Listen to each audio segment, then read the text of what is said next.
Tout Togolais est tenu de porter systématiquement le masque de protection dans les lieux publics, un décret du président de la République depuis juin dernier, ce qui suppose un nombre suffisant de ce matériel disponible pour la population.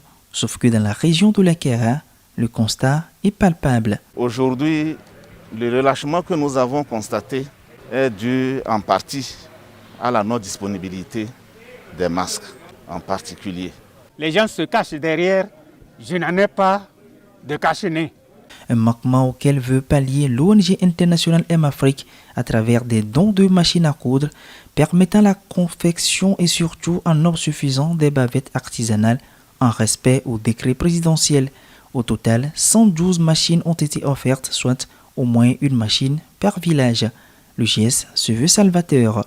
C'est une grande joie d'avoir été surpris agréablement par ce don assez percutant de l'ONG internationale M-Afrique. Cela fera que les masques seront disponibles pendant longtemps au niveau des petites cellules de nos diverses communes, notamment au niveau des chefs de village, au niveau des chefs de canton. Et cela crée en même temps une certaine économie locale également. Vous comprenez que l'impact de ce don est divers. Tout ce lot de matériel me prouve en même temps que vraiment nous avons déjà gagné le Covid-19 dans notre préfecture. Je manque vraiment de mots pour remercier sincèrement le président fondateur de l'ONG M-Afrique pour ses multiples actions en faveur de la population de l'Akara. À ces machines s'ajoutent les dispositifs de lave-mains, les gels hydroalcooliques, les savons liquides et les thermoflash, des matériels qui viennent renforcer surtout l'engagement du personnel soignant dans la lutte contre la maladie.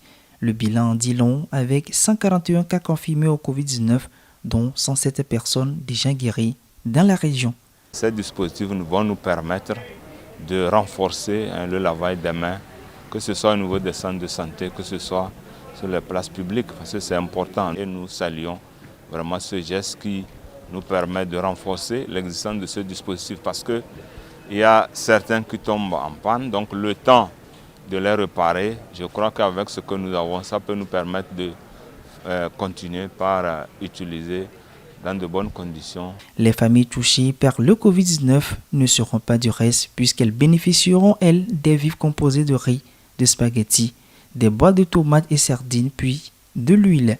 Occasion pour le premier responsable de la préfecture de la COSA de faire appel à la conscience collective de tous afin de privilégier la voie de prévention aux dépens de celle de guérison. Nous nourrissons le vœu qu'avec ce matériel, vous allez contribuer efficacement à cette lutte en mettant en application les recommandations du gouvernement et les mesures d'hygiène sanitaire recommandées.